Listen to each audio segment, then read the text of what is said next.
Assalamualaikum warahmatullahi wabarakatuh.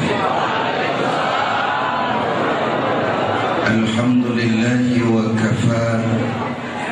Wassalatu wassalamu ala sayyidina Muhammadin al-Mustafa wa ala alihi wa ashabihi ahli syirki wal wafa, amma ba'du. Para ulama, para kiai yang saya muliakan, pengurus masjid dan segenap panitia yang saya hormati, hadirin hadirat ma'asyiral muslimin yang saya cintai.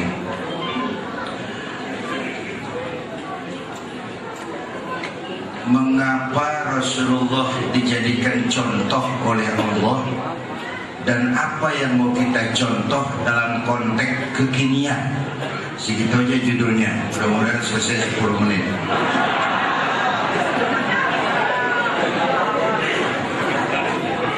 Mengapa Nabi Muhammad dijadikan contoh oleh Allah? Alasan pertama, kalau ayam disuruh nyontoh kambing, tuh yang nyuruh nyontoh kagak punya pikiran. Ayam mah nyontohnya ayam, kambing nyontohnya kambing, orang nyontohnya. Itu sebabnya Rasulullah itu orang, basyarun, bukan jin, bukan malaikat.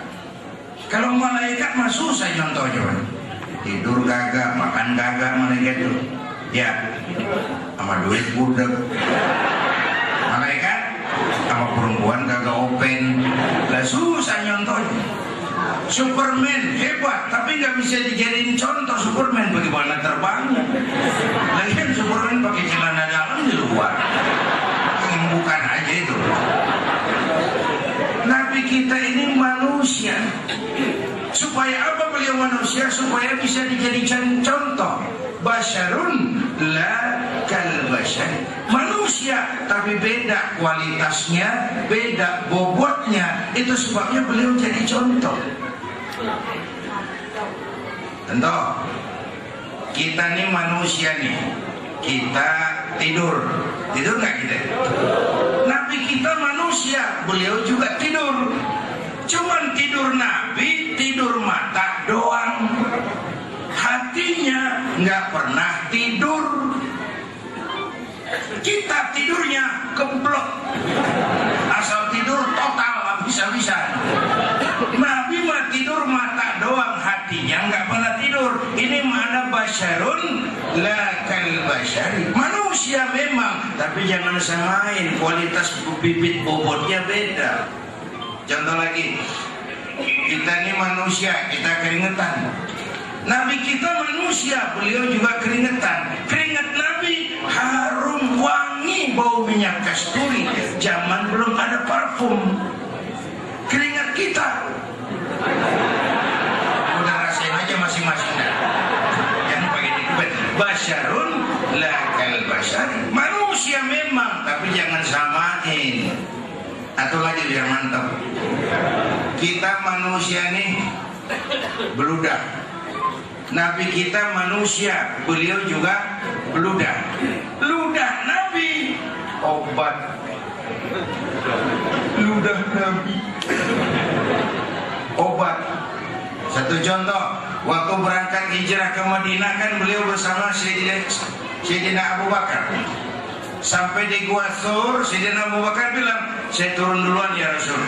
Kenapa? Bersihin goa, takut ada binatang berbisa. Silakan.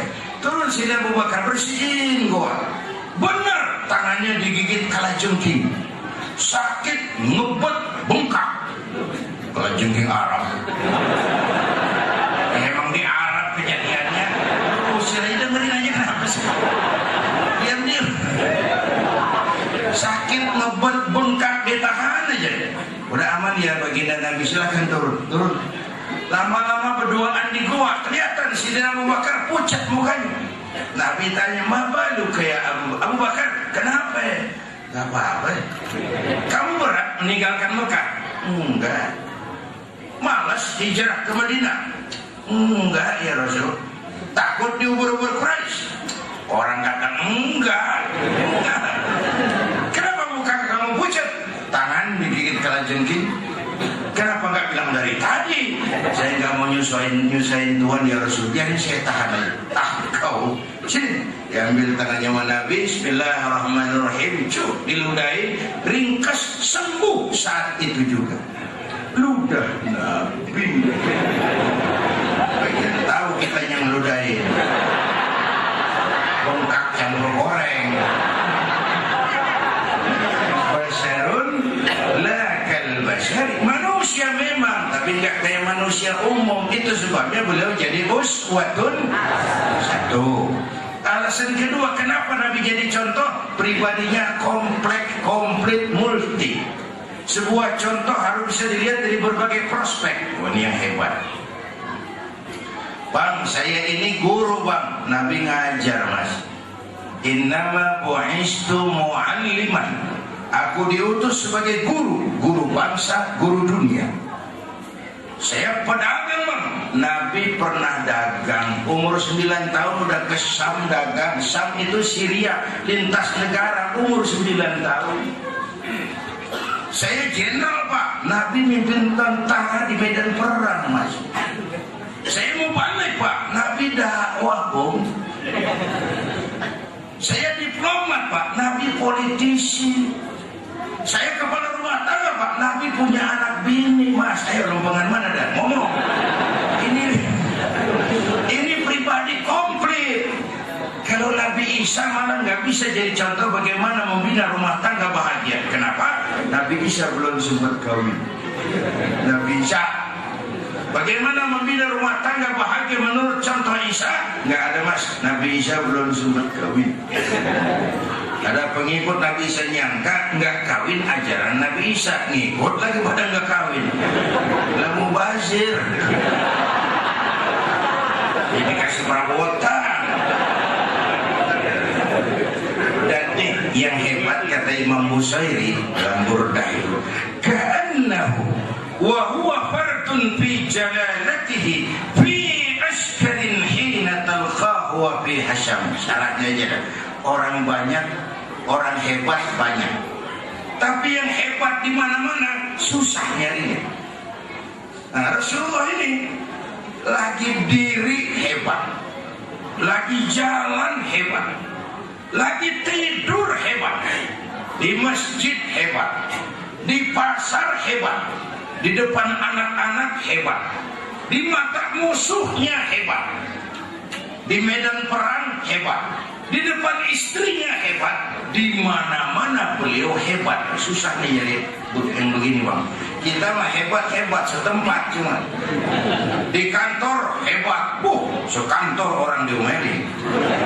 Di kantor, mantap pulang ke rumah dikeplak pakai centong sama bininya dikeplak. Kagak ngelawan. Ini orang di depan bininya nggak hebat. Nah Nabi kita di mana-mana kelihatan kehebatnya. Jadi pantas kalau beliau uswatun. Waduh contoh alasan. Iya buat timbang lihat jam berapa. Ini aja apa yang mau kita contoh dalam konteks kekinian? Pertama ibadah. Kalau ada orang yang hatinya paling bersih, Rasulullah. Kalau ada orang yang akhlaknya sempurna, Rasulullah. Kalau ada orang yang dosanya udah dapat jaminan ampun, Rasulullah. Tapi orang yang hatinya bersih, dosa udah diampunin, akhlak paling baik, itu kalau sembahyang malam kakinya bengkak karena rajin sujud. Kakinya bengkak karena rajin sujud. Saya tahu di sini juga banyak yang kakinya bengkak. Asal murah. Ya masing-masing lah urusan. Nah, untuk menjelaskan ini kita keliling jalan-jalan dikit. Begini bang, saya tempo hari di TV One bilang, hidup yang paling tenang itu hidup model tukang parkir. Oh, tuh di mall tuh tukang parkir coba lihat. Biar mobil banyak, mereknya bagus-bagus, nggak pernah sombong.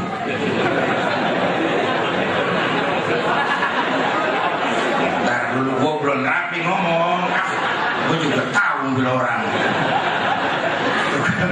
Tukang parkir biar mobil banyak, mereknya bagus-bagus, nggak pernah sombong. Nanti mobil pergi satu demi satu, habis sama sekali, dia nggak sedih. Tenang aja dia. Mobil banyak nggak sombong, mobil habis nggak sedih. Ini urusan nyengir tapi mikir. Ya, saya bukan ngebodor nih, ada muatannya di cerita. Nyengir tapi mikir. Kenapa tukang parkir bisa begitu?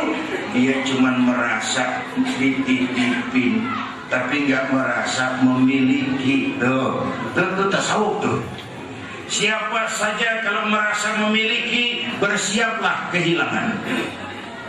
Tapi kalau merasa dititipin, bahwa harta, jabatan, anak, istri ini semua sekadar titipan, hidup dong kayak tukang parkir. Bagaimana? Pertama, titipan nggak boleh bikin kita sombong. Dititipin doang, sombong, lah kagak pantas amat. Ya.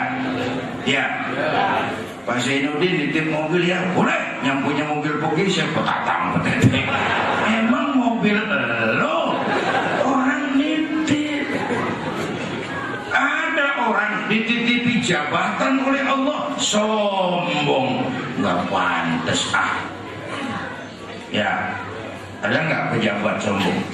Ada, namanya Fir'aun.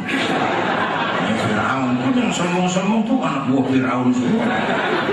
Dititipin sombong, nggak pantas. Dititipin harta oleh Allah, jadi orang kaya, sama tetangga nggak mau kenal. Orang lain kecil semua, jalan menginjak tanah. Kuntilanak, nggak pantas. Dititipin doang sombong. Ya. Yang kedua nih, ilmu tukang parkir. Titipan kudu dijaga yang benar. Kalau enggak, yang nitip marah. Saudara berangkat mau maulid naik motor, titip kan? Ntar pulang ambil motor, kaca spion pecah, knalpot hilang, bemper penyok. Jengkel nggak? Gua kan nitip, apa nggak dijagain? Coba renungin, apa bedanya? Allah nitip anak 3 orang di rumah kita. Allah nitip anak 3, nyatu mabuk, nyatu nyolong, nyatu rampok. Marah yang nitip marahnya kalau nggak jagain titipan. Allah titip harta, jadi orang kaya supaya bantu yatim, bangun masjid, bela yang lemah, bangun rumah sakit. Pelitnya 17 setan. Yang nitip marah, yang nitip, ayo yang lebih marah. Allah titip Indonesia. Hei rakyat, ini Indonesia, aku titip, kata Allah. Titipan ini ditebus dengan keringat, air mata, darah, dan nyawa. Aku titip Indonesia. Ini negara besar dan kaya. Besar dan pulaunya 17.000 pulau. Itu belum termasuk Pulau Gadung dan Pulau Gebang. 17.000.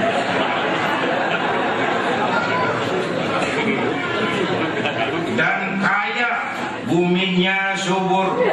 Di atas perut buminya segala tanaman hidup. Di bawah buminya, perut buminya ada gas, minyak, batu bara. Ini negara besar dan kaya, ditebus dengan keringat, air mata, darah, dan nyawa para pahlawan. Aku titip, kata Allah, kekayaan negeri ini dikuasai oleh negara, tapi harus digunakan bagi sebesar-besar kemakmuran rakyat. Itu amanat rakyat, artinya amanat yang nitip. Suara rakyat kan suara Tuhan. Kekayaan negeri ini harus digunakan bagi sebesar-besar kemakmuran rakyat. Disalahgunakan, dikorupsi. Yang nitip, kalau yang nitip marah, bang, dia suruh makhluknya yang lain negor. Siapa? Merapi. Itu kan makhluk. Angin, puting beliung, rumah pada rubuh. Angin makhluk. Hujan es, kebayuran hujan es, masya Allah. Tetangga saya udah pada nyiapin sirup.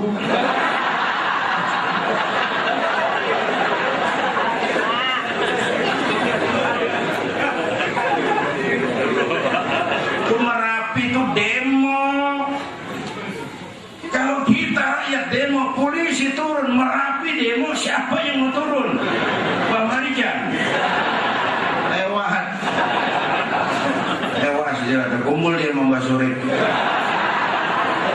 ketemu jalan Barzak, ketemu udah ngobrol sih, kata Mbak Surip, tenang Mbak Marijan, tak gendong, aman juga.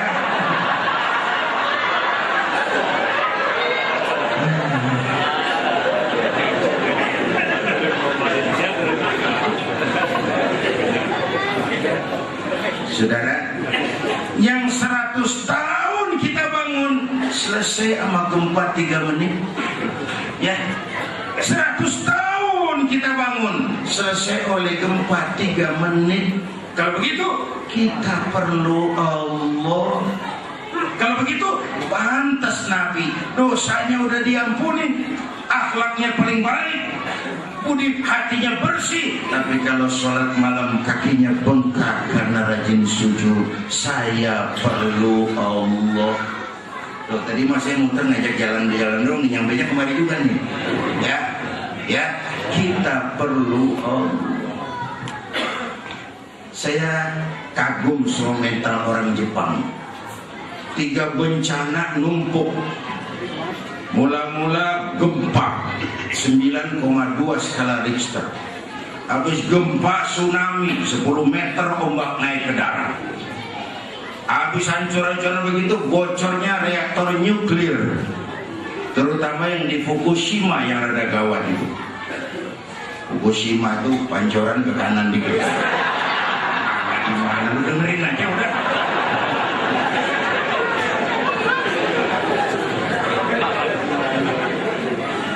Itu Jepang mentalnya memang tahan banting. Kalau kita lihat TV itu beritanya nggak ada yang didoakan, nggak ada penjara. Ya memang negara makmur, tapi maksudnya mentalnya tahan banting. Itu sikap mental kita. Makanya Nabi lahir ke dunia nggak sempat lihat bapak, umur 6 tahun ditinggal emak, umur 9 tahun bangun kambing, remajanya nggak cengeng, nggak dikolokin. Di tempat dengan kesulitan, orang itu kalau biasa susah, ketemu susah, pan gak kaget. Ya, kayak kita di Betawi pun mah susah duduk angin. Susah mulu, mestinya nggak kaget.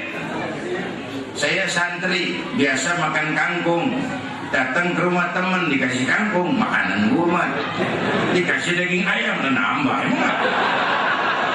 Orang kalau biasa susah enak bang, nggak kagetan. Ya, saya santri biasa tidur di masjid, disuruh nginep di hotel, pulas. Tapi yang biasa tidur di hotel, suruh nginep di masjid, enjoy. Ini belajar mental dari orang Jepang tuh dahsyat. Bapak Ibu, malah saya bilang begini. Masyarakat Betawi itu kalau dia mau maju punya modal positif. Pertama, orang Betawi itu demokratis. Kenapa demokratis? Secara kultur orang Betawi nggak pernah punya raja. Jadi jilat, ngesor Betawi mah kagak dah, biar dia susah juga. Emang gengsi yang gede. Nih, buka sejarah. Orang Sunda punya raja Siliwangi. Orang Makassar punya raja Bone. Orang Kalimantan punya raja Mula Warman.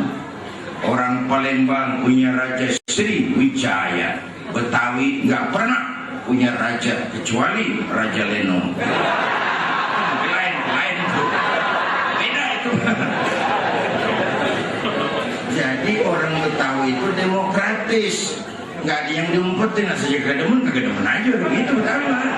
Ya, lah senjatanya golok lempeng banget. Yang tajam mana, yang pudul mana kelihatan. Nggak neko-neko. Yang kedua, orang Betawi itu akomodatif. Kita sadar Jakarta ibu kota milik rame-rame, maka Betawi bisa menerima siapa aja, bisa kerja sama yang mana aja. Cakep kali itu. Cakep. Coba yang jelek kudu diwatin kalau mau maju. Apa yang jelek? Pertama ambek. Betawi kalau ngambek, kayak mau mesin giling mogok. Mesin giling asal mogok sekampung dorong kagak bergerak. Kagak ngerti udah katanya juga. Kan susah mau maju kalau belum gede. Ya biarin orang ngomong turu-turu ini mah. Yang kedua nih, penyakit kita ini Betawi nih, kurang punya mental bersaing bang. Berasa aman di kampung diri, orang udah pada kemana-mana kita utak-utak di situ. Kayak kabur sumur dan enggak diam lagi. Agak kemana-mana, kabur sumur kepala doang gede. Pikiran kita begini sih, kalau orang mana-mana kagak di sini dia malu pulang ke kampungnya, gua pulang kemana gua gitu, uplek. Orang punya mental bersaing, padahal mestinya taruhlah di Jakarta ini hidup cuma dua pilihan, bertahan atau minggir. Minggir, mulai lagi dari nol lagi di pojokan. Bertahan harus mampu bersaing. Harus mampu bersaing. Paling tidak siapin anak-anak kita. Dulu tuh anak pertama saya titip mondok itu Wira. Tahun pertama dia pulang saya kontrol. Sini, apa hasilmu setahun pesantren? Ya saudari, saya pegang penghargaan juara lomba pidato di pondok. Saya heran, ini anak di rumah jarang ngomong bisa jadi juara pidato. Kamu bisa pidato, apa yang dipidatoin? Kan kaset aja diapalin. Dulu itu mah dulu. Sekarang jadwalnya bersaingan sama saya. Saya bilang oke, tapi apa cita-citamu? Saya kepengen seperti ayah. Salah kau. Kalau aku bapakmu menurutmu hebat, kau mestinya 10, 100, 1000 kali lebih hebat. Karena tantanganmu ke depan jauh lebih berat. Tong bapak lu timbang taman SD sarjana lu tong. Bapak lu cuma jadi RT itu camat lu. Biarin mak lu bapak lu pala jadi kaki, kaki jadi pala, asal lu terus sekolah. Kan begitu. Ini mau tahu udah tong jangan tinggi-tinggi sekolah tong. Apa mak? Bapak lu kagak sekolah hidup pun.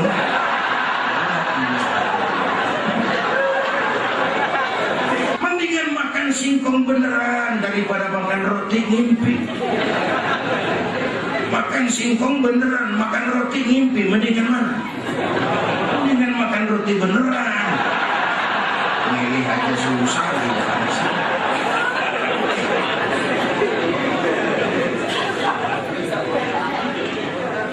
Harus punya mental bersaing. Yang ketiga nih penyakit kita nih, toleransi sesamanya tipis, sesama Betawi. Yang mau pilihan gubernur nih udah 3 Betawi yang mau maju. 3-3-nya temen saya udah ngomel. Betawi 3 yang maju, Jawa yang naik dah. Pecah suara, pecah. Saudara-saudara, toleransi sesamanya tipis. Asal mendingan jadi orang, takutnya ke Bon Pinang. Tahu Bon Pinang? Tinggi nggak? Segitu doang udah. Bon Pinang menang tinggi doang, ditaikin susah, dipakai ngadem kagak bisa, dimakan getir, orang tebang gua cokok.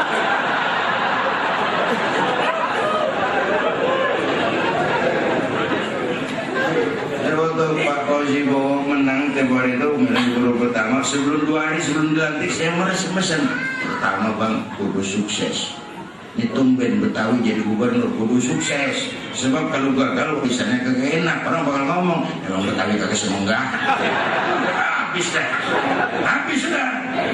Yang kedua, siapin lapisan berikutnya. Saya mah iri sama saudara-saudara saya dari Batak tuh. Asal kepala bagian di DKI ini, asal kepala bagian orang Batak diatur di bawahnya tuh Batak. Ntar kepala bagian orang Sunda diatur di bawahnya orang Sunda tuh. Jadi turun yang gantiin Sunda lagi, gitu maksudnya. Kita Betawi kagak, asal dinaikin jadi orang jepit jadian. Ditebang habis saya. Nggak ada lapisan berikutnya. Ini ngapa Bek mari-mari nih?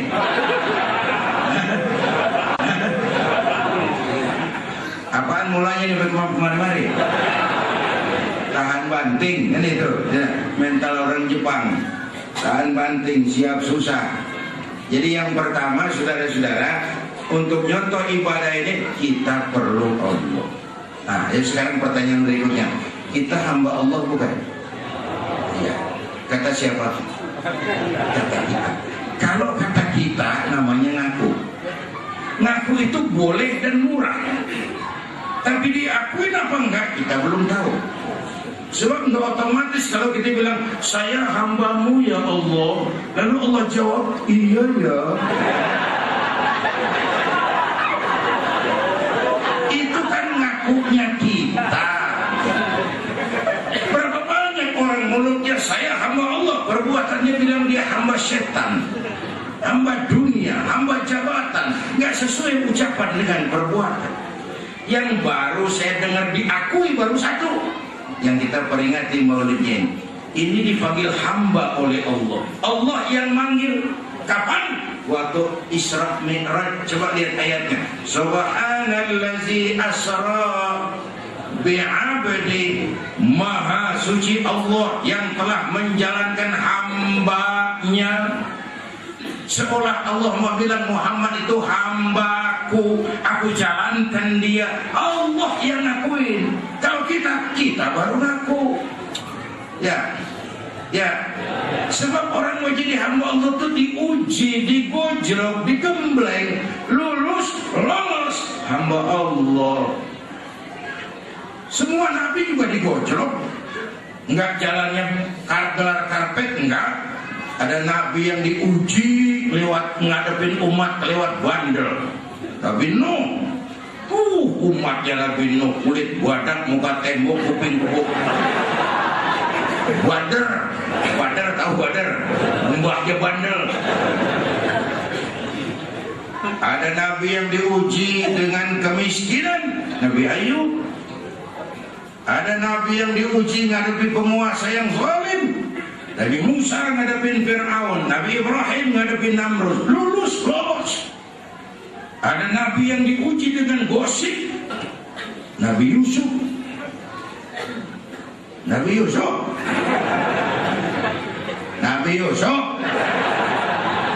Pan Suleho, pan nama Yusuf. Pan Yusuf pan kagak mau kan. Pan Suleho kecewa, dia undang infotainment. Nabi Yusuf, berisik aja lu pulang nih.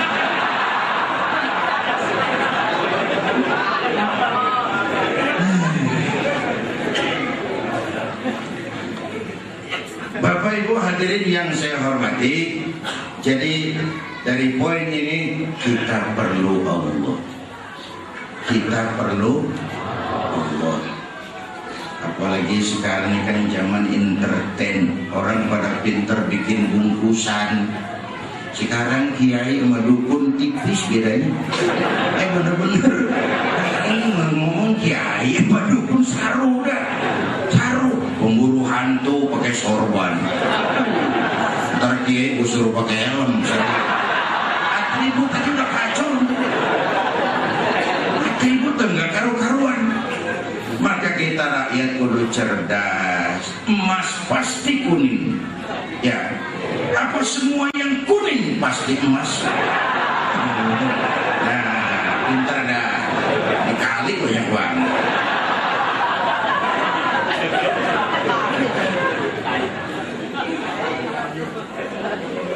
Jaga akhlak kita kepada Allah. Akhlak kepada Allah itu kan jangan menyebutkannya dengan sesuatu, jangan menyembah kecuali hanya kepadanya. Itu aja yang penting. Saya bersaksi tiada Tuhan selain Allah. Saya bersaksi Nabi Muhammad utusan Allah, Nabi terakhir. Tidak ada Nabi sesudah Nabi Muhammad. Harga mati titik. Disiplin. Ada yang ngaku jadi Nabi, wajib tidak percaya. Jenggotnya panjang Pak, masa bodoh. Mau sorbannya kayak Batman, gak ada urusan. Berapa banyak kita jadi korban nabi palsu. Dan orang-orang hantu harus tahu soal Ahmadiyah itu bukan soal kebebasan beragama, itu soal penodaan terhadap agama. Kalau kebebasan beragama kita sangat menghargai kebebasan. Kita nggak ngamuk orang Kristen bilang Tuhan 3. Trinitas, Tuhan Anak, Tuhan Bapa, Ruhul Kudus. Silakan, lakum dinukum. Inilah yang namanya kebebasan beragama. Kita nggak ngomel orang Buddha bilang Tuhan ada dua. Tuhan besar namanya Mahayana, Tuhan kecil namanya Hinayana. Silakan, mau Tuhan besar, Tuhan kecil, Tuhan tanggung. Ini urusannya lakum dinukum.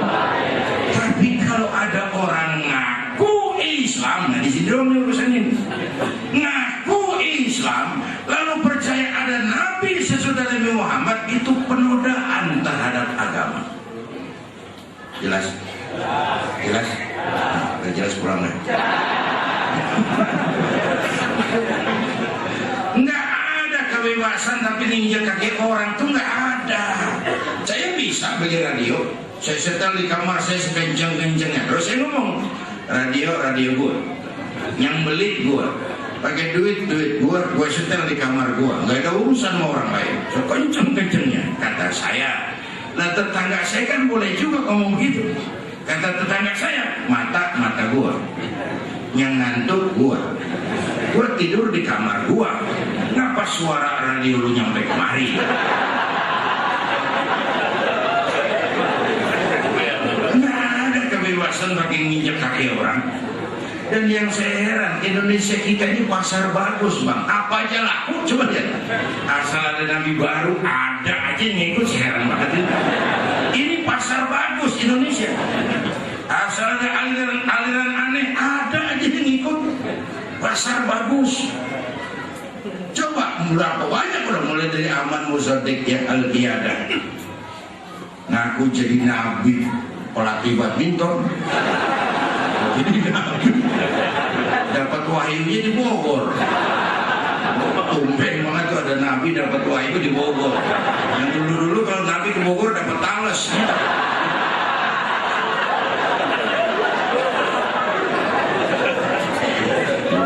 Tangkap polisi 4 tahun penjara. Terus gitu Sayuti, Rancaikek, Bandung, Kang Cukur, ngaku dapat wahyu jadi nabi lagi, dihukum 2 tahun. Lia Edan ngaku Jibril, ditangkap sama polisi. Pokoknya kita salut sama polisi Republik Indonesia. Bukan cuma teroris, Jibril tangkap.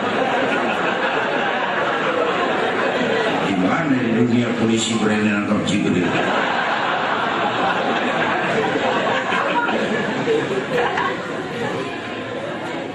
Terakhir yang lucu sedih, antara Cirebon Losari, batas Jawa Barat Jawa Tengah, menurut catatan Bakor Pakemnya Kementerian Agama Indonesia, muncul agama baru namanya agama Jasun, agama Jawa Sunda, Jasun.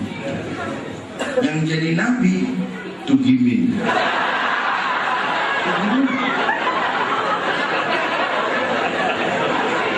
Saya bilang ini Pak jangan jadi nabi, jadi kiai juga kurang angker. Angker Bapak Tugimin.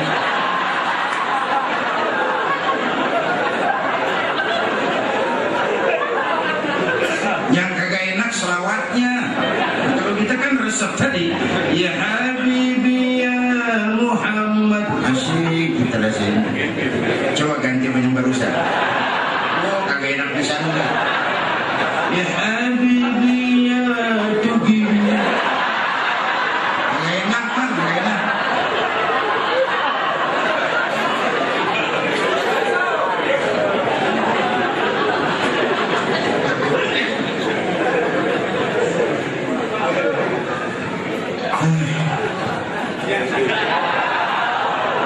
Sampai jam berapa? Jam 12. Jam 12. Jadi berarti bercanda jadi begini. Gue masa argo cocok buat hari.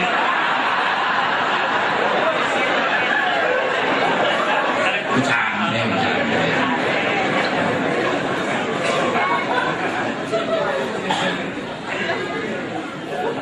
Bapak Ibu hadirin yang saya hormati, disiplin dalam akidah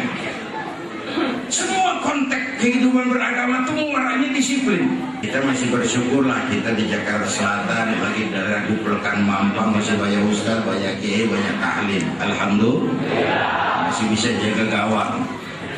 Penyakit masyarakat kita yang agak kronis ini 3: kudis, kurak, kutil. Kudis, kurak, kutil. Sumber penyakitnya 1, kuman. Kudis kurang disiplin, kurak kurang rapi, kutil kurang teliti. Sumbernya kuman, kurang iman. Ini mah nggak pakai kitab nih, ilmu takatik aja di mana. Emangnya kitabnya apa tuh? Kagak, ilmu takatik aja di mana.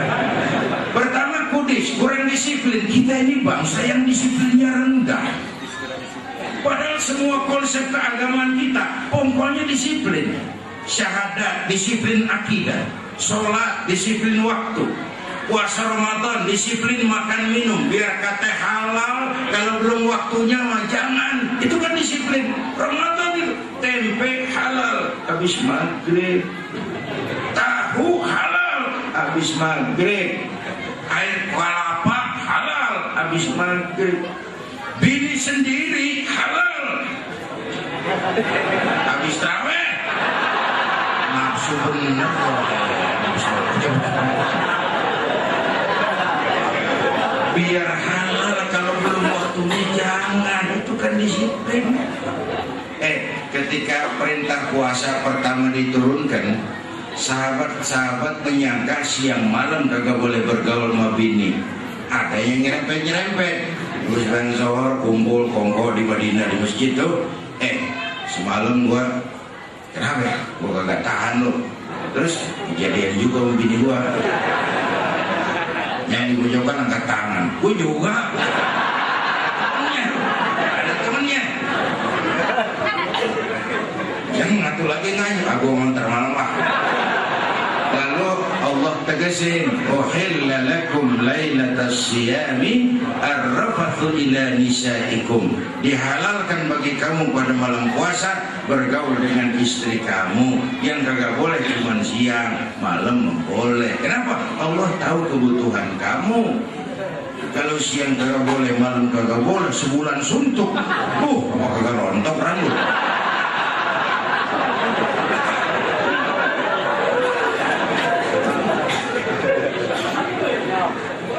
Disiplin.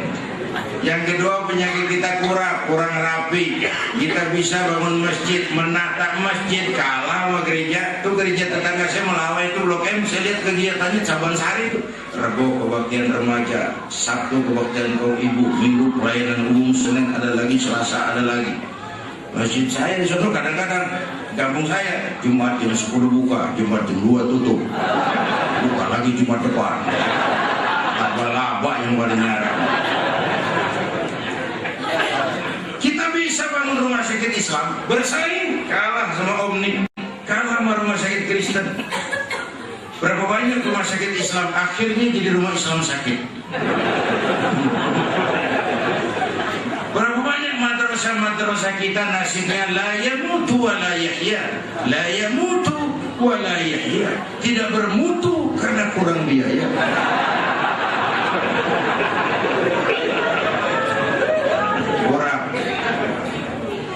Yang ketiga kutil, kurang teliti. Masyarakat kita sekarang cepat heran, gampang kagum. Ditambah abad entertain, orang pada pintar bikin bungkusan. Masyarakatnya lagi kutil, kurang teliti, cepat heran, gampang kagum. Masyarakat mall, coba lihat ibu-ibu kita tuh sadar mall baru, ramai-ramai dia kesana. Udah sana buka pindah, ramai-ramai kesana. Lah kagak pada belanja, enggak. Numpang heran doang. Kurang teliti, cepat heran, gampang kagum. Pakai cerita deh. Satu hari terjadi tabrakan di jalan, keras sekali. Korban jatuh belepotan darah. Dikerubungin orang banyak. Datang wartawan, mengambil gambar dari dekat susah. Banyak banget orang rubung keliling, nyari akal di wartawan. Tolong, saya dikasih jalan ke dekat korban. Orang pada nengok semua. Saudara siapa? Saya bapaknya korban, gitu. dia ngaku bapaknya korban. Ya orang pada minggir, ada bapaknya korban. Orang pada minggir semua, dia maju ke depan korban. Sampai di depan korban, pucat mukanya tuh wartawan. Kenapa? Yang ketabrak anak monyet. Dia udah kedongan ngaku bapaknya korban.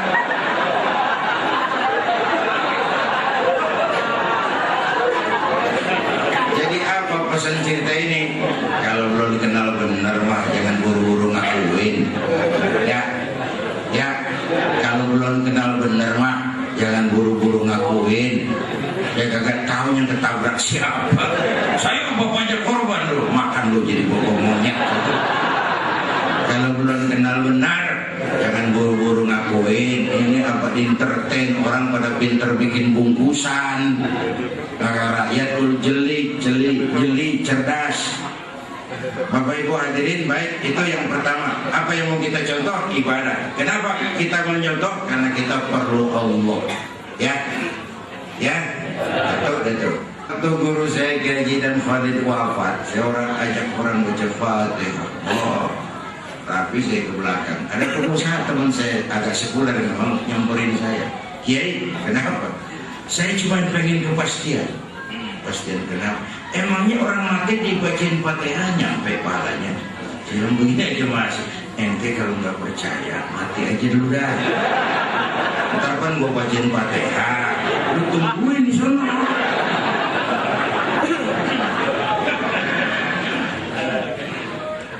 Uang ratusan pesantren dengan jutaan santri ngajarin tahlil, mau diberantas bagaimana kan ngimpi. Ayo berjuang yang manfaat buat umat.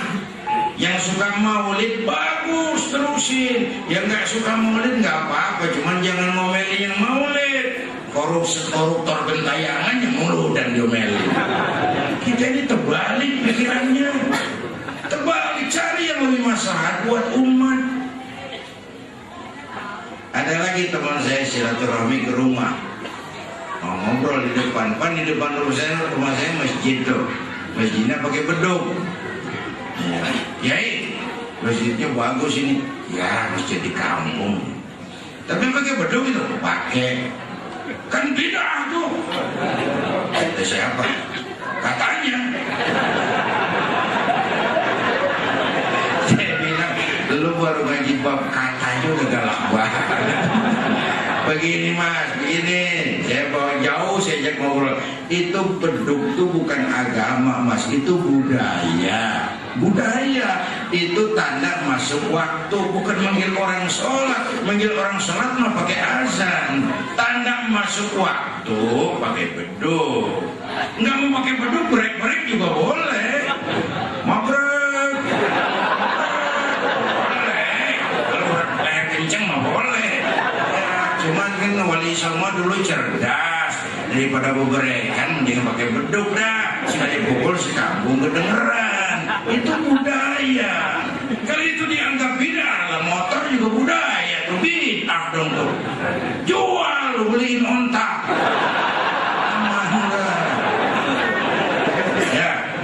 Ya, handphone bid'ah tuh, jual. Cari kaleng susu, sambungin mau benang. Ngomong kayak botak.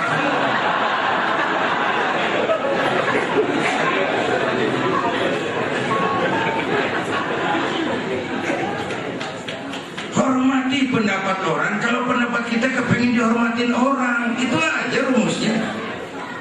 Bapak Ibu hadirin yang saya hormati, begitulah Nabi membangun semangat kebersamaan. Ringan sama dijinjing, berat sama dipikul, duduk sama rendah, berdiri kita sama tegak.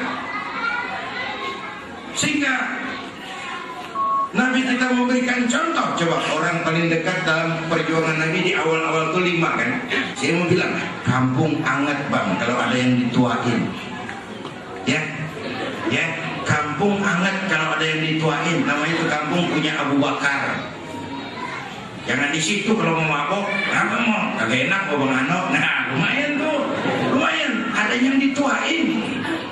Kita perlu orang tua bijaksana tempat kita tukar pikiran. Abu Bakar. Tapi Nabi punya Umar bin Khattab. imam tapi jenderal, jenderal tapi imam. Gagah, berani, al-futuhat al-islamiyah. Ada teman saya bang pejabat tinggi banget. Kiai, kenapa? Itu Habib Rizik nggak bisa diomongin. Kenapa? Keras bener sih. Oh, saya malah syukur ada yang keras begitu. Kudu ada yang begitu. Cuman jangan semua begitu. Kita nih ibarat perang kudu punya golok, punya kampak, punya silet, punya pisau. Lawannya siapa? Cocokin tuh senjata. Apa yang dihadapin? Kumis bang, silet, maju. Dia berhasil apa nih? Akar punang bang, kampak turunin. Kan nyetelnya doang. Nyetelnya aja yang bener. Kalau yang dihadapin kampak, yang maju silet. Kalau yang dihadapin bibir, yang dihadapin kumis, yang maju kampak. Bongkar ini. Urusan kagak rapi. Ya. Penari yang baik mengerti irama gendang, Pak. Penari yang baik ngerti irama gendang. Jangan berbisik kepada orang tuli, jangan orang buta diajak senyum. Bagus maksudnya, cuman kan ada mubazir. Dia kagak paham. Senjata yang bagaimana aja kita kudu punya, tapi nyetelnya yang bener. Nyetelnya semua ustaz juga kita perlu. Yang halus, lembut kita perlu, yang keras perlu supaya kita kagak tidur. Satu sama lain saling ngelengkapin. Jangan nama ustaz yang ngajar fikih nyenyek apaan bang? Ini hari masih ngaji bab istinja, pengen air mau jadi rame. Janganlah, kita perlu saling melengkapi. Hidup tuh jadi enak kalau kita saling melengkapi, saling menunjang. Yang gampang mau ada tangan nih, tangan kiri makanan sekalipun beda, kerjasamanya cakep banget. Sekalipun beda, kerjasamanya akur. Asal kiri gatel nih, kanan kagak pakai diundang, udah ngerti aja tuh. Nggak ada kiri gatel, kanan pakai ngomel, luka aja sendiri. Rukun. Terus biar tangan kanan kerjanya cakep-cakep, salaman, tanda tangan, hitung duit, kanan kiri mah tahu diri. Sadar banget ini. Memang urusan gue bidang pembersihan. Udah pembersihan aja. Tapi yang kanan juga sayang sama yang kiri, lu tenang aja lo. Tertentu duit gue beliin jam tangan yang make lo. Enak dia nih, kerjasamanya kompak. Rukun. Ya, kita perlu punya Umar bin Khattab. Tapi nggak cukup, Nabi juga punya Abu Bakar. Yang gagah, berani, ada yang bijaksana. Terus apa lagi? Nabi punya Utsman bin Affan, pengusaha tapi santri. Nah, kita perlu punya Utsman. Masjid cepat rapi kalau banyak Utsman tuh di kampung. Nih bangun masjid begini nih nggak cukup pakai takbir. Allahu Akbar. Kubah turun. Lu perlu beli semen, beli pasir, perlu ngecor, perlu Utsman. Ini mau udah begini nih, ada perlu Utsman nih. Ya, Utsman. Perlu majelis taklim kita yang mingguan itu perlu punya Utsman supaya maju. Gurunya sejahtera. Kalau ngarepin jamaah yang ngaji 3 pojokan. Atau ngempetnya atau uang. Udah pegal banget gitu deh. Kadang-kadang saya kasar, saya bilang kita nih kadang-kadang lebih ngargain burung beo daripada ustadz yang ngajarin kita. Di musola tuh baca kitab, burung beo bisa ngomong dikit banget. Assalamualaikum, ngerti kagak, fasih kagak, beo tuh Assalamualaikum, sejuta. Beo ngerti kagak, fasih kagak, Assalamualaikum, sejuta. Ustadz ngajar di musola, baca kitab selembar. Assalamualaikumnya cakep, meniran mulut. Pulang 16.000.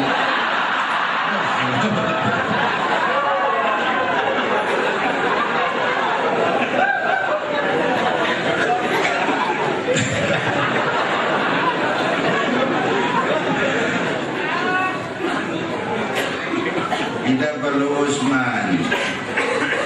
Yang ketiga, Nabi punya Ali bin Abi Thalib, nih tokoh muda, intelek, masih muda tapi rela korban jiwa demi keselamatan Rasul di malam hijrah. Ayo saya cuplik dikit nih gambarannya. Malam hijrah Nabi, rumah dikepung rapat, pagar betis, jangan manusia, tikus nggak bisa lewat. Dikepung rumah Nabi, mau dibunuh malam itu. Di dalam rumah ketiga, Nabi, Abu Bakar, Imam Ali. Tiga. Nabi tahu rumah dikepung. Sore, jam 10, jam 11. Nabi bilang, Abu Bakar, saya ya Rasul. Ayo kita berangkat hijrah. Baik ya Rasul. Ali, saya ya Rasul. Kamu gantiin saya. Apa ya Rasul? Tidur di tempat tidur saya. Baik ya Rasul. Fi amanillah. Berangkatlah Tuhan dengan selamat. Saya tidur di tempat tidur. Tidur di tempat tidur Nabi pada malam rumah dikepung. Karena memang tempat tidur sasarannya. Dan Imam Ali tahu itu resikonya nyawa. Dan waktu itu beliau belum kawin, masih lemah, masih muda. Baik ya Rasul, berangkatlah. Saya akan tidur di sini, menghadang maut hati. Beliau enggak. Jangan saya Nabi, Abu Bakar yang tua Anda.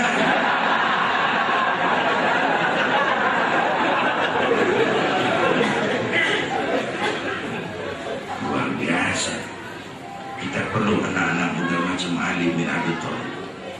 Yang kelima, Nabi punya Khadijah binti Khuwailid. Orang lain belum iman, Khadijah iman. Orang lain musuh Nabi, Khadijah korbankan hartanya baju Nabi. Kita perlu Khadijah baru untuk memajukan Islam. Ini bapak-bapak saya bilang nih, terpulang dari sini boleh udah musyawarah sama bininya. Malu aku menjadi Khadijah ini begitu. Umpamanya ya bagaimana ke akalnya. Saudara-saudara hadirin yang saya hormati, membangun semangat kebersamaan. Dan saya ingat almarhum Panglima Besar Sudirman bilang begini, kamu hanya bisa menang kalau kamu kuat. Kamu hanya bisa kuat kalau kamu bersatu. Kamu hanya mungkin bersatu kalau kamu hidupkan semangat silaturahmi. Silaturahmi membangun kesatuan, persatuan, kesatuan membangun kekuatan, dan kekuatan mendatangkan kemenangan. Bapak Ibu hadirin yang saya hormati, ini hal kedua dalam memperingati Maulid Nabi. Yang pertama ibadahnya, yang kedua perjuangannya membangun kebersamaan. Yang ketiga yang kita jadiin contoh, akhlaknya. Pertama, akhlak kepada Allah luar biasa. Saya bilang tadi, dosanya udah diampunin, tapi sujudnya kalau malam bengkak kakinya karena rajin sujud. Ini mah pemantas doang bang, ini mah jangan dikira kelasnya 2 pidatonya lama kan.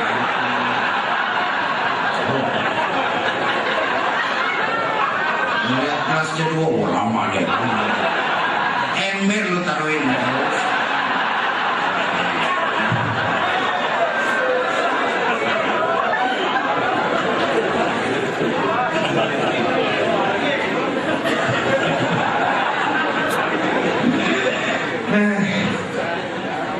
Tadi ngomong apa sih? Akhlak. Akhlaknya kepada Allah begitu rupa. Begitu contoh. Semua kita perantau di bumi Allah. Perantau pasti pulang. Orang yang selesai merantau di dunia disebut telah pulang ke rahmatullah. Kenapa pulang? Perantau. Nggak boleh tetap selamanya. Bodoh. Goblok. Bahlul, nah itu Madib. Bodoh kalau ada peran Aduh bodoh betul. Ayo flashback. Kita kan mula-mula tinggalnya bukan di sini bang. Kemarin kan kita ngendon, perantau. Mula-mula kita tinggal di alam arwah. Sebelum jasad diciptakan, roh dibikin. Berapa lama di sana? Cuma Allah yang maha tahu. Dari alam arwah merantau lagi kemana? Alam rahim, alam kandungan emak, tempat roh ketemu jasad. Pernah tinggal di situ? 9 bulan. Nah, buat adik-adik saya, anak-anak saya, remaja, pemuda, mak kita, makmu, makku, mak kita semua mau dibalas pakai apa jasanya, nggak bakal nebus. Semua harta kumpulin mau balas jasa emak, nggak nebus tuh. Alam rahim, Allahu Akbar. Makmu, makku, mak kita nih dari mulai ngidamin kita udah kita seksa. Muntah tiap jam, mending ada yang dikeluarin, enggak. Muntah kering namanya kan sakit perut. Yang dipengenin yang kagak musim. Namanya orang idam. Tengah malam pengen megang kepala. Kepala kereta. Wah heran lu jorok amat lu.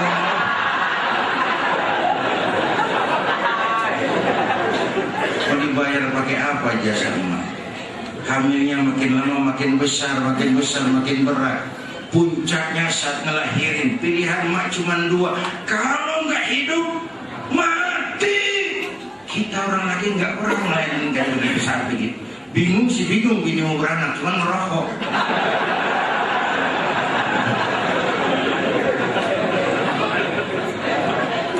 Saat ngelahirin pilihan cuma 2, kalau nggak hidup mati.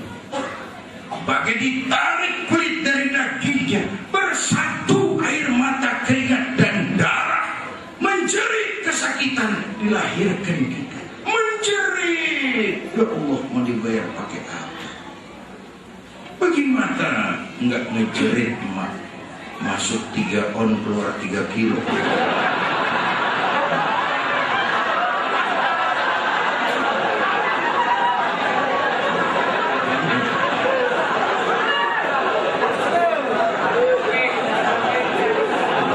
Pulang yang nimbang nih.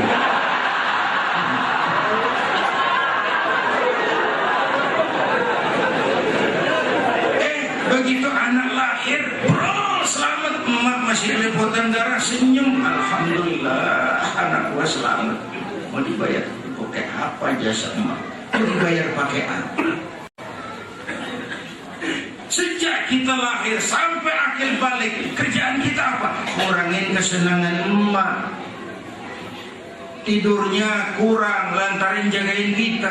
Ya, kita sakit, emak lebih sakit lagi. Emak lagi makan enak-enak, kita di pangkuannya. Apa marah emak? Enggak, malah bilang, anak gua tainya cakep. Baik, cakep.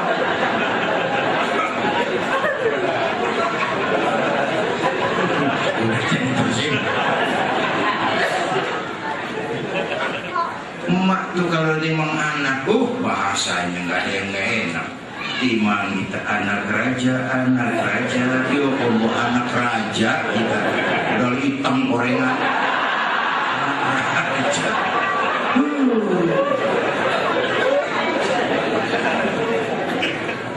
Makanya ziarah bagus, Keramat Empang Bogor bagus, Keramat Luar Batang bagus, Hasanuddin Banten bagus, Syarif Hidayatullah Cirebon bagus.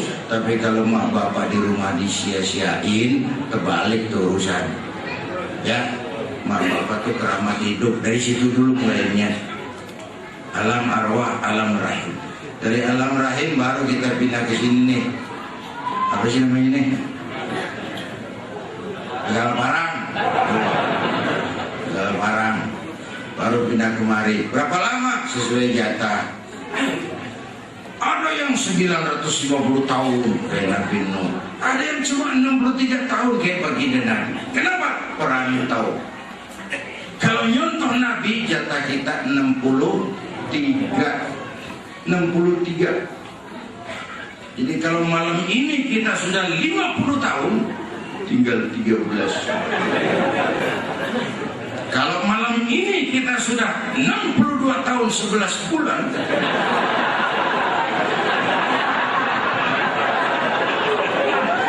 harap makannya enak-enak, Pak. Wah, saya masih muda, Pak. Bukan itu urusannya. Maut mah aneh. Kadang-kadang ngomongnya seger banget, cucu mati. Ya, sebulan lalu Haji Mas Said masih muda, ganteng, mati. Haji Mas Said mati. Sampai sekarang.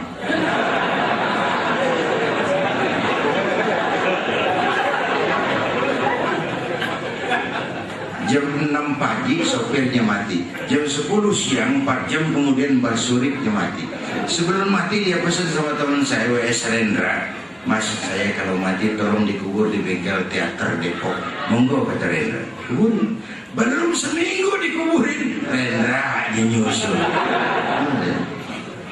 Sebulan sebelum itu lebih dahsyat. The King of Pop, Michael Jackson, mati. The King of Pop, Raja Pop dunia, mati. Apalagi penyanyi keroncong, lebih mati lagi. Rantau dan mati, saya sering bilang nggak pakai abjad. Kalau pakai abjad enak nungguinnya. Tahun ini yang mati A, tahun depan B, lalu C, terus D, lalu E, terus G, tahun depannya H, saya Z.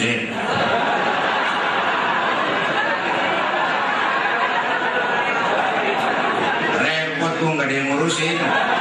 Orang udah pada habis.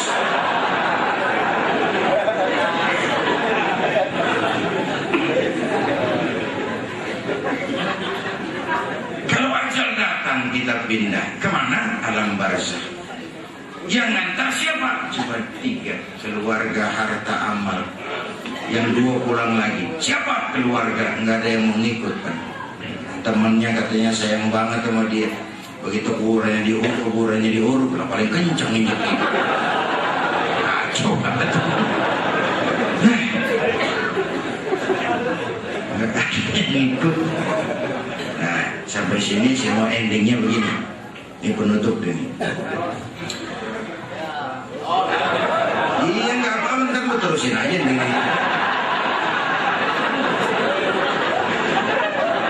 Begini. Saya Nudin MZ nih. Kalau ngarepin masuk surga pakai amalan yang saya kerjakan sendiri, rumah-rumahnya tipis harapan. Bener nih, bener. Sholat saya berapa banyak saya tahu. Sedekah saya berapa duit saya tahu. Dosa saya berapa banyak saya tahu. Terus saya baca sejarah. Nabi Adam dosanya atuh. Nabi Adam makan buah khuldi, dikeluarin dari surga. Nabi Adam dosanya atuh, dikeluarin dari surga. Kita dosa banyak, pengen masuk. Wah, kita semua nggak banget. Nah, untung ini saya masuk 2 hal. Untung Allah Tuhan kita bukan Tuhan pendendam. Allah Tuhan kita Tuhan yang ramah dan penuh rahmat. Manusia, dosamu banyak, tapi lihat rahmatku lebih banyak. Manusia, dosamu besar, tapi lihat ampunanku jauh lebih besar. Kau nangis di hadapanku, aku senyum memandangmu. Kau berjalan menujuku, aku lari menyambutmu.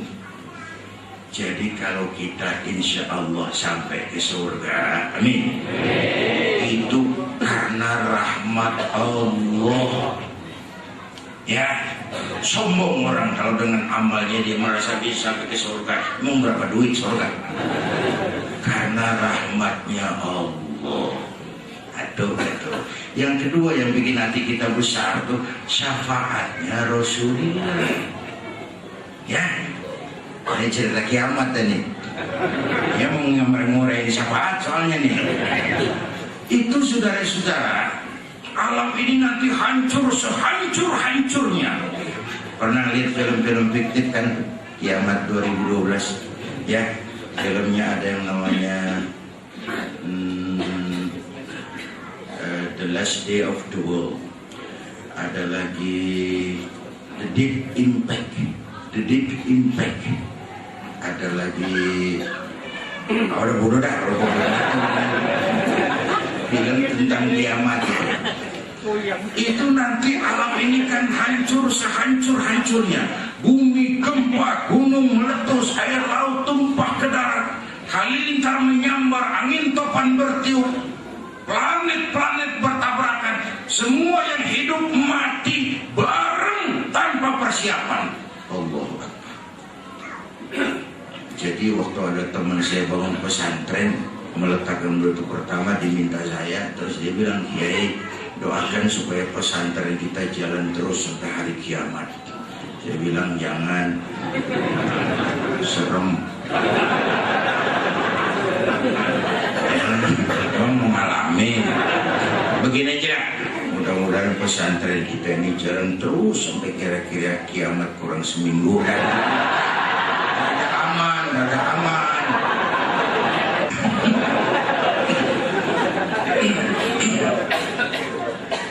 Alam ini semua hancur, semua yang hidup mati, termasuk malaikat mati. Tinggal Allah sendirian. Allah patroli. Limanil mulkul yaum. Siapa penguasa hari ini? Mana Namrus? Mana itu Hitler? Benito Mussolini? Nongol kalau emang Tuhan. Ada yang nyaut, pada rebah semua.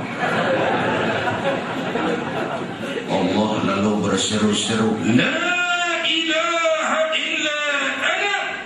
Ternyata gak ada Tuhan lain selain aku.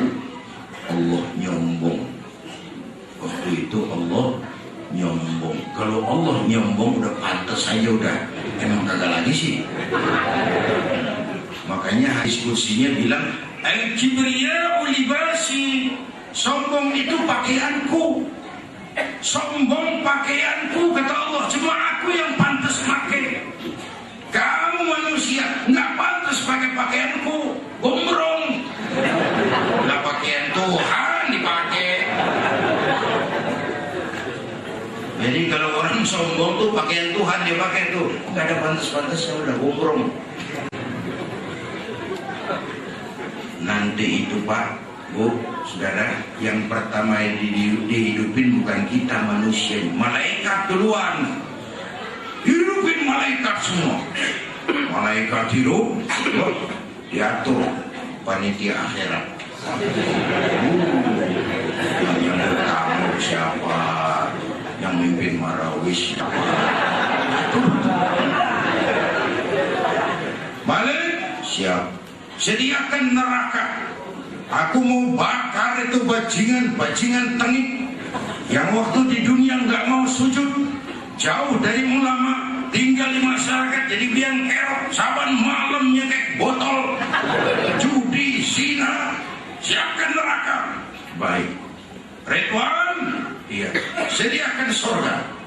Aku mau balas hamba-hambaku yang waktu di dunia rajin sujud, dekat dengan ulama, tinggal di masyarakat menebarkan kebajikan, santun kepada yatim, suka menolong orang yang perlu pertolongan.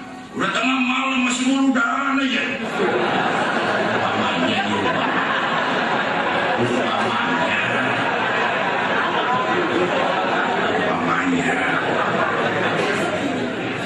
Baik ya Rob. Jibril, Mikail, ya ke surga. Untuk apa ya Rob? Ambil kendaraan namanya Buraq, turun ke alam, cari di mana kubur kekasihku Muhammad, bangunkan dari kuburnya, bawa ke surga.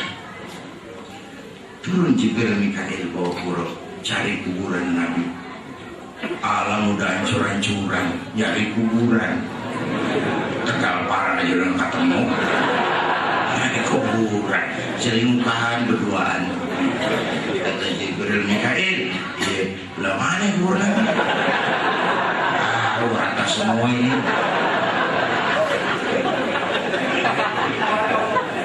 Dua-duanya sujud. Sujud mohon pertolongan Allah. Sujud. Dengan izin Allah terbuka kubur baginda Nabi. Terbuka. Turun Jibril ke sana. Bangun dari kubur Nabi kayak orang usap-usap mata. Tengok kanan ada Jibril, tengok kiri ada Mikail. Lalu tanya, ayu yaumin hadza ya Jibril? Jibril, ini hari apa toh? Ini kiamat Muhammad. Kiamat? Kiamat. Jibril, kalau memang ini hari kiamat, aina ummati? Umat saya mana Jibril? Umat saya mana? Allahumma shalli alaihi wa sallam. Belum pernah ada seorang pemimpin yang begitu besar cintanya kepada umatnya dari dunia sampai akhirat. Bangun dari kubur, tahu kalau hari kiamat, yang ditanyain pertama kita nih, umat saya mana? Maksudnya kalau saya yang dibangunin duluan lain. Hari apa Jibril? Kiamat Zainuddin. Bini gua mana Jibril?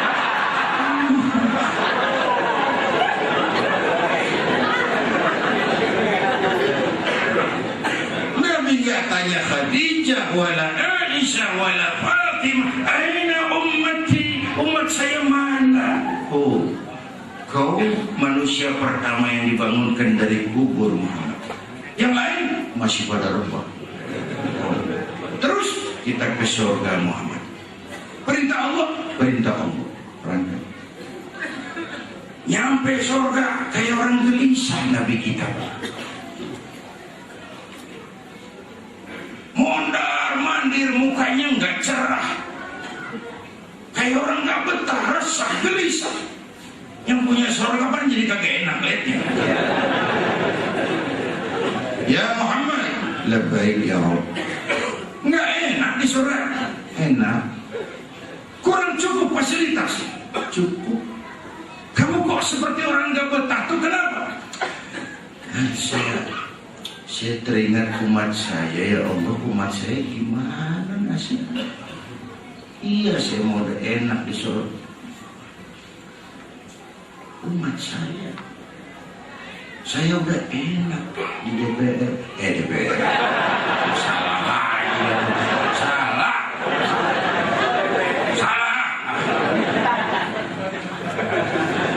Iya, saya udah enak di surga. Surga kursi empuk, gaji cukup, dapat mobil, dapat rumah. Nih umat saya yang lagi kampanye pada kepanasan.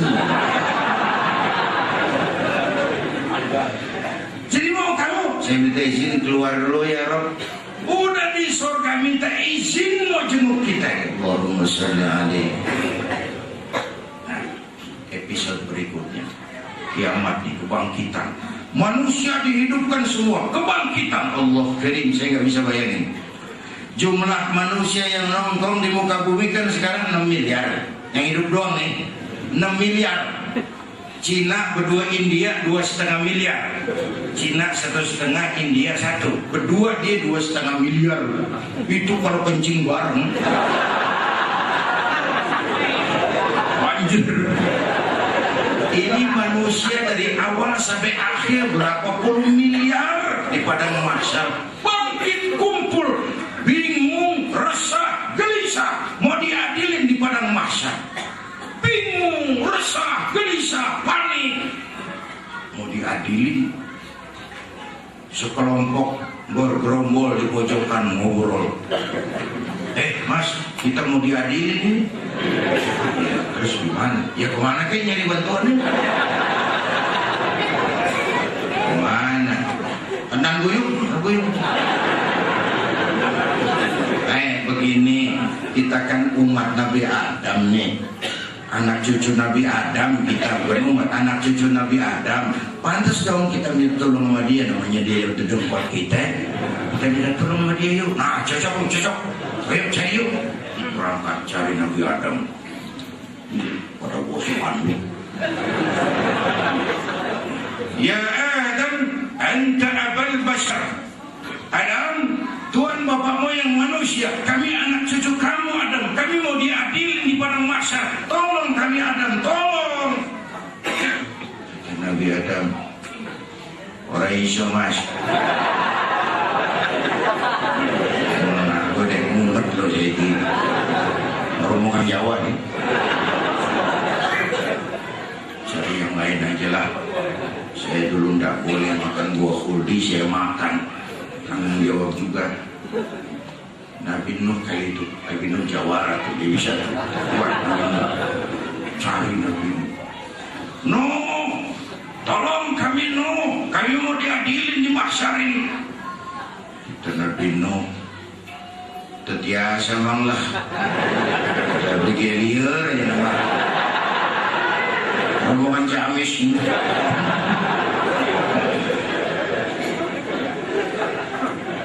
Saudara-saudara, dikala itu dengan izin Allah cuma satu orang yang malah manggil, ummati ana laha, ta'ala ummati, ta'ala umatku sini, umatku sini. Yang kita peringati maulidnya malam ini, beliau manggil ta'ala ummati, umatku sini, umatku sini. Kenapa beliau bisa manggil? Karena umat yang dipanggil punya tanda. Apa tandanya? Inna ummati ya'tuna yawmal qiyamah gharran muhajjalin min atharil wudu. Umatku besok di akhirat datang menghadap Allah dengan muka bersinar-sinar karena sering wudu. Sering wudu kan sering sujud. Masa wudu doang enggak sujud? Enggak usah ngaku tuh yang begitu. Tuh umatku tuh mukanya bersinar karena sujud. Tapi kalau muka enggak pernah kena wudu sekalipun, enggak pernah sujud sedikit pun, nyesor di depan Nabi, saya umatmu ya Rasul, saya umatmu. Kata Nabi, kagak mas, enggak. Umatku enggak butak begini.